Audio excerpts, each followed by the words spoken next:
پاکستان میں واقع ایک ایسا شہر ہے جو کہ اس خطے کا ہی نہیں بلکہ اگر یہ کہا جائے کہ دنیا کے پہلے 3 قدیم ترین شہروں میں شامل ہے تو غلط نہ ہوگا۔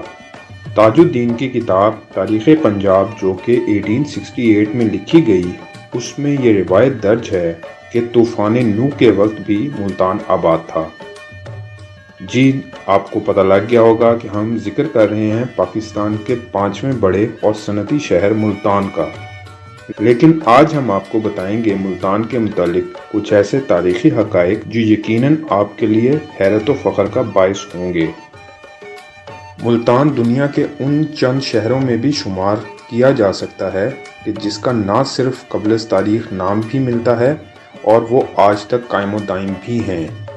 اگر یہ کہا جائے کہ یہ اعزاز دنیا میں صرف ملتان کو حاصل ہے تو بھی غلط نہ ہوگا۔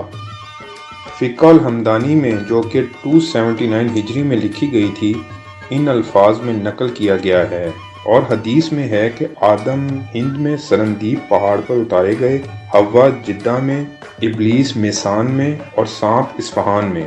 یاد رہے کہ ملتان کا سب سے پہلا نام میسان ہی تھا۔ آج ہم یہ سمجھتے ہیں کہ ملتان دریائے چناب کے کنارے آباد ایک شہر ہے، مگر آپ کو یہ جان کر حیرت ہوگی کہ ملتان شروع سے دریائے چناب کے گرد آباد نہ تھا، بلکہ یہ دریائے راوی کے ایک جزیرے پر مشتمل تھا جس کے گرد دریا دونوں اطراف سے بہتا تھا اور اس شہر کے دفاع کا باعث بنتا تھا۔ اسی لیے اس شہر کو فتح کرنا بہت مشکل تھا۔ یہی وجہ ہے کہ سکندر اعظم جب طاقت کے زوم میں آگے بڑھا تو اس کا جو حال ملتانیوں نے کیا، اس کا ذکر ہم آگے کریں گے۔ ہندوؤں کی سب سے پہلی مقدس اور دنیا کی اولین کتابوں میں سے ایک سمجھے جانے والی کتاب رگ وید بھی ملتان میں لکھی گئی۔ جغرافیائی لحاظ سے ملتان کا محل وقوع بھی بہت اہمیت کا حامل تھا کہ ایران، فارس، خراسان، روم، افغانستان، ہند و سندھ سے آنے والے تمام قافلوں اور حملہ آوروں کے راستے میں پڑتا تھا۔ یہی وجہ ہے کہ یہ شہر بہت زیادہ تباہ و برباد ہوا، یہاں بہت جنگیں لڑی گئیں۔ آج تک یہاں موجود ٹیلوں کے نیچے سے باقیات اور ہڈیاں ملتی ہیں۔ اس شہر کو اولیاء کا شہر کہا جاتا ہے کیونکہ یہاں کافی تعداد میں اولیاء اور صوفیاء کے مزارات ہیں۔ مشہور مزارات میں حضرت سیدنا یوسف شاہ گردیزی رحمۃ اللہ علیہ کا مزار شریف سر فہرست ہے۔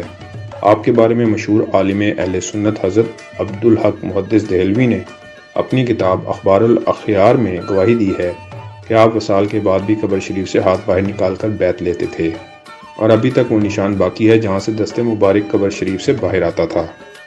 دیگر مزارات میں حضرت شاہ شمس تبریز، حضرت بہاؤالدین ذکریہ، بی بی نیک دامن، حضرت شاہ رکن عالم، حضرت منشی غلام حسین شہید ملتانی، حضرت موسیٰ پاک شہید، حضرت سید احمد سعید کاظمی، حضرت حافظ محمد جمال، حضرت بابا پیراں غائب رحمۃ اللہ علیہ اور بہت سے اولیاء کرام کے مزارات یہاں پر ہیں۔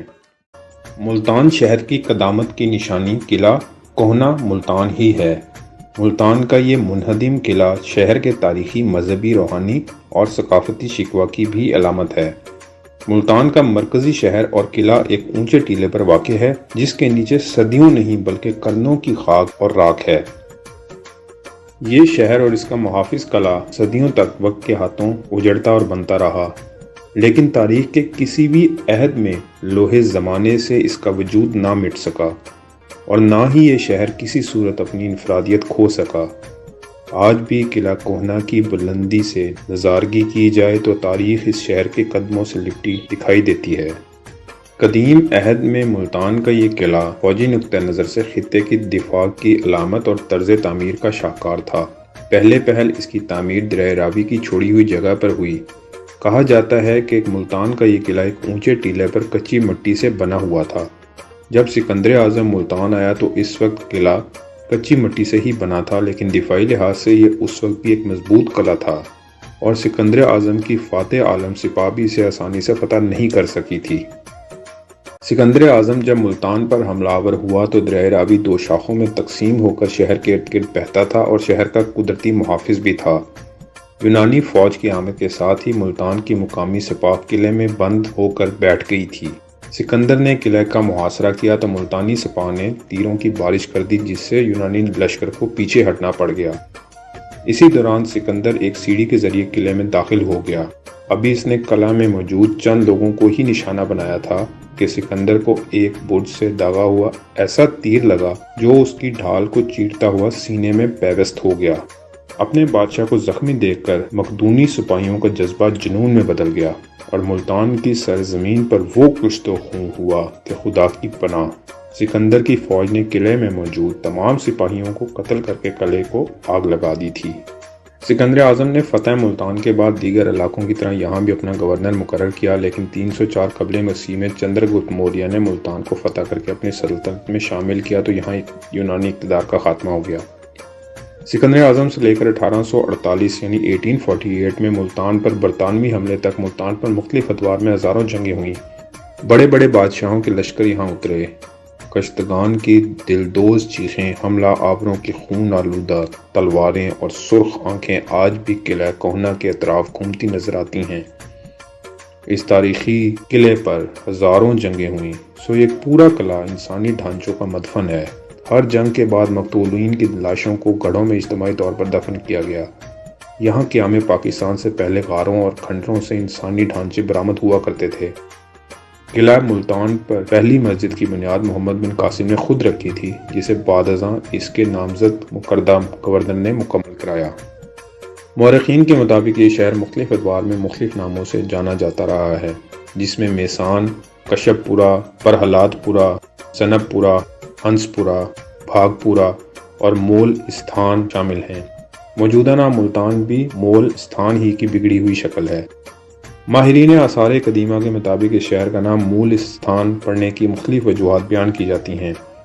ایک نقطہ نظر کے مطابق اس نام کا تعلق مول یا مولئی قوم سے ہے جو زمانہ قدیم میں یہاں آباد تھی، جبکہ دوسرے زیادہ قرین از قیاس نقطہ نظر کے مطابق اس نام کی وجہ اس شہر کا ہندوؤں کا مقدس مقام ہونا ہے، جس کی وجہ زمانہ قدیم میں ملتان میں تعمیر کردہ آدتیہ ناتھ مندر یعنی سورج دیوتا کا مندر بتایا جاتا ہے، جس کی وجہ سے اس کا نام مول استھان یعنی اصل جگہ پڑا۔ سنسکرت میں مول کا معنی اصل اور استھان کے معنی جگہ کے ہیں۔